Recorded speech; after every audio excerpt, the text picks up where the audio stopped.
Mais d'abord, on va s'intéresser à la place des chiens dans nos espaces verts et en particulier dans la forêt de Soignes, puisqu'aujourd'hui, il est possible de se promener avec son chien en liberté dans une partie de cette forêt, mais que ce sera peut-être plus tout à fait le cas demain. C'est en tout cas ce à quoi réfléchit la fondation de la forêt de Soignes. On va en discuter maintenant avec Stéphane van Winsberg. Il est ingénieur directeur de la sous-division forêt et nature de Bruxelles Environnement, et Karina Koch, qui est propriétaire de chiens et aussi éducatrice pour chiens. Je commence avec vous, monsieur van Winsberg. Bonjour. On va regarder ensemble une carte, si vous voulez bien. C'est la carte de la forêt de Soignes. 4400 hectares à cheval sur la région bruxelloise, en vert clair, mais aussi le Brabant flamand et le Brabant wallon. Alors aujourd'hui, expliquez-moi bien, si je dois théoriquement mettre mon chien en laisse, c'est parce que je suis en Flandre ou en Wallonie, mais en région bruxelloise, c'est pas systématique, sauf si je suis dans une zone protégée. C'est ça la règle aujourd'hui, j'ai bien compris ? Donc voilà, pour la forêt de Soignes, il y a une grande différence en fonction des régions où nous sommes. Sur la région flamande, région wallonne, c'est interdit. Sur la région bruxelloise, c'est interdit dans les réserves naturelles, les réserves forestières et les zones de protection spéciale. Donc ce qui représente plus ou moins 50% de la surface de la partie bruxelloise de la forêt de Soignes, donc de l'ordre de 800 hectares. Donc c'est un peu difficile quand même pour le propriétaire de chien de s'y retrouver, on est d'accord ? On est tout à fait d'accord, surtout que la notion de maîtrise de l'animal reste une notion assez subjective.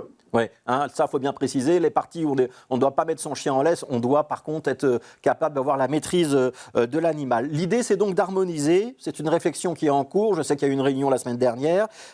Cette réflexion, elle pourrait aboutir l'année prochaine ou l'année suivante. Ça veut dire qu'à terme, on risque d'interdire les chiens partout en forêt de Soignes. C'est quoi l'idée qui est derrière ça ? C'est de protéger, préserver la faune sauvage et de faire en sorte que la forêt reste la forêt ?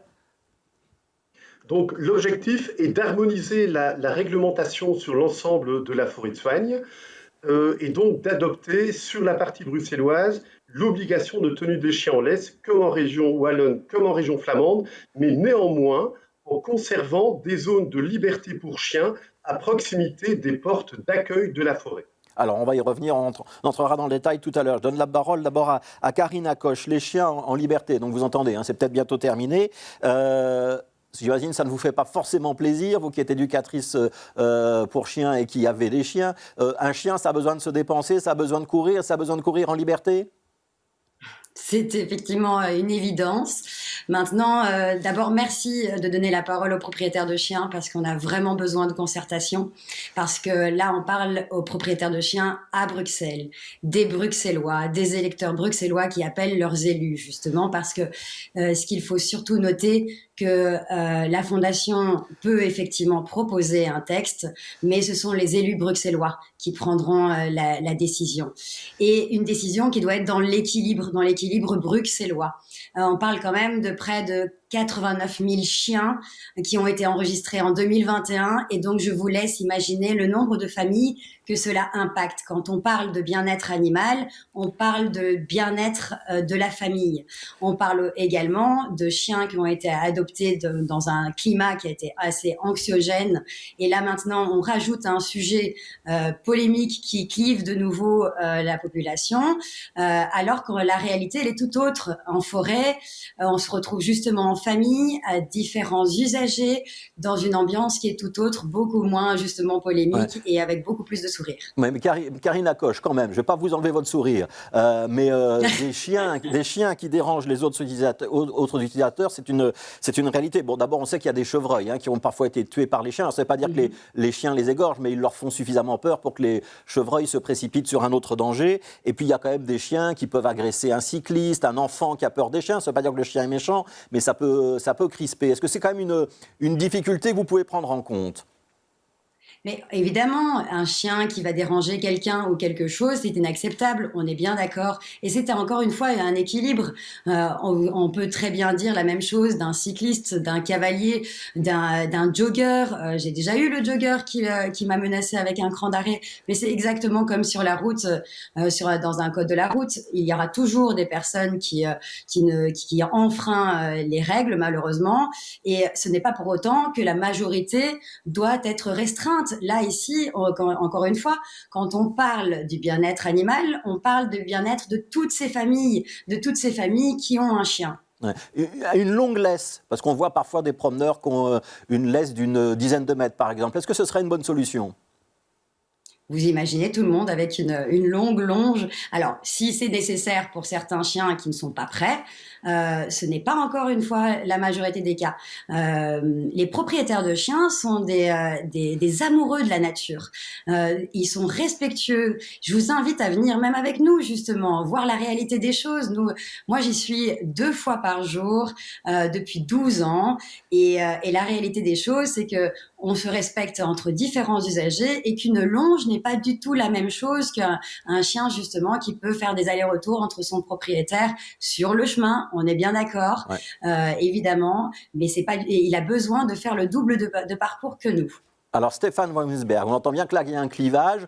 Je signale d'ailleurs qu'il y a une pétition qui a été lancée, qu'elle a déjà recueilli 3000 signatures contre l'idée d'imposer la laisse en forêt de soigne. Expliquez-nous quand même le danger, les chiens qui courent après le gibier, c'est vraiment un danger pour le gibier, première question.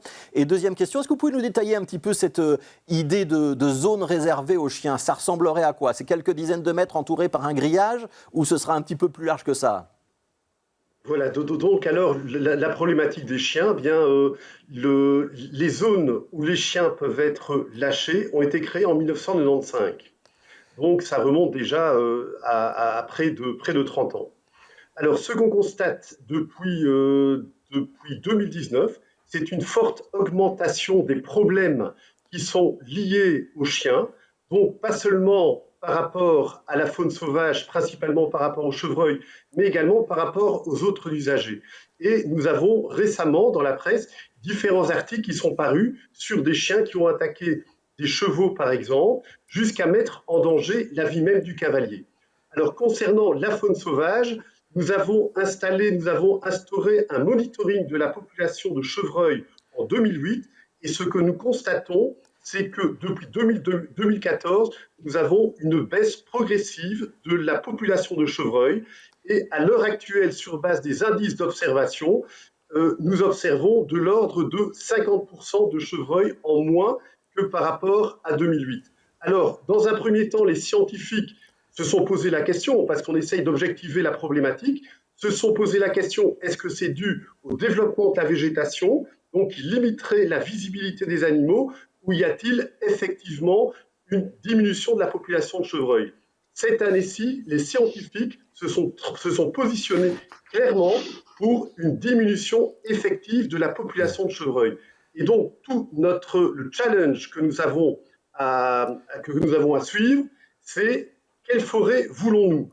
Est-ce que nous voulons une forêt qui est stérile en termes de faune sauvage, du type bois de la Cambre, du type parc de Woluwe, ou voulons-nous encore une forêt dans laquelle une faune sauvage représentative qui est assimilée aux forêts ardennaises par exemple, soit encore présente? C'est tout l'enjeu du débat. Ouais. Le chevreuil réussira-t-il à survivre dans une pression récréative qui ne cesse pas d'augmenter ces dernières années? Stéphane Wamsberg, j'imagine qu'il n'y a pas que les chiens, que peut-être aussi les promeneurs qui quittent les chemins, ça va être un problème dans la forêt que vous décrivez. Je voudrais que vous répondiez à ma question. Ça ressemblera à quoi les zones réservées pour les chiens que vous envisagez si on interdit les promenades de chiens sans laisse dans l'ensemble de la forêt de soigne? Parce que j'ai bien lu que dans le projet, il y avait l'idée d'espaces réservés aux chiens. Ce sera quoi? Est-ce que ce sera entouré de grillages? Est-ce que ce sera 10 mètres sur 10?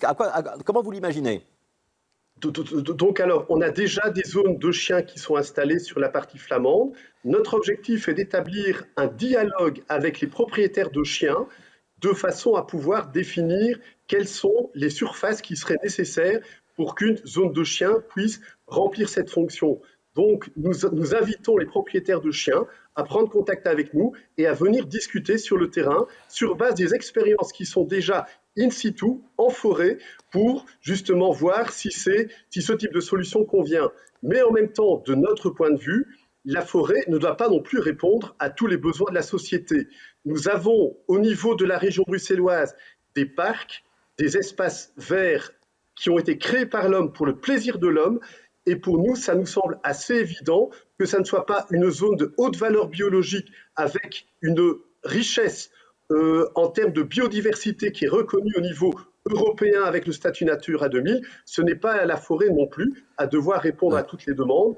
Et donc, les parcs sont des espaces qui, dans certaines limites, doivent également pouvoir répondre à cette demande, à ce besoin des chiens, qui sont également tout à fait légitimes. Alors, on va donner la parole, on va conclure. Autre élément également par rapport à ça, c'est que ce ne sont pas non plus uniquement les sites régionaux qui doivent répondre à cela, mais les communes, nous semble-t-il, doivent également participer à la solution. Alors, du type Bois des Commerces sur XL, par exemple. On va donner la parole à Karine Acoche pour conclure, parce qu'elle n'a pas eu beaucoup la parole jusqu'à présent. On a entendu Stéphane van Wijsberg. On entend bien, on peut comprendre ces arguments. J'imagine que vous pouvez les entendre et y adhérer au moins en partie. Je pose la question à vous aussi, des espaces réservés pour les chiens en forêt de soigne, si c'est vers ça qu'on se dirige.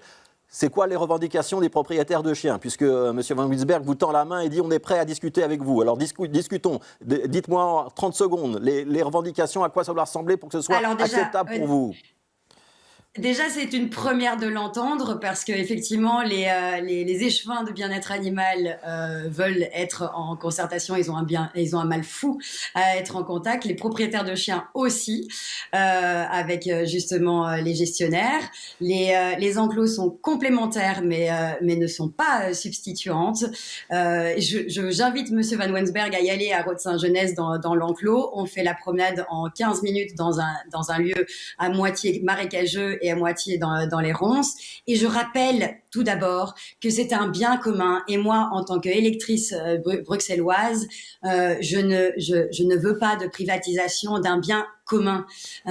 Encore une fois, c'est un bien des Bruxellois et pas uniquement d'une partie de justement des gestionnaires, par exemple. Les gestionnaires doivent être à l'écoute effectivement avec un équilibre de tous les usagers. Il est important de prendre en considération cet équilibre. Allez, on a compris tous les usagers, exactement. On a compris que vous ne mettrez pas d'accord. Un équilibre pour le bien de la forêt. On a compris que vous ne mettrez pas d'accord. Et donc, il y a deux points de vue qui se sont exprimés aujourd'hui, mais on a entendu aussi qu'il y avait une volonté de dialogue. On espère qu'elle se concrétisera, on y reviendra peut-être dans quelques semaines ou dans quelques mois. Stéphane van Wijsberg et Karine Acoche. Merci d'avoir été avec nous.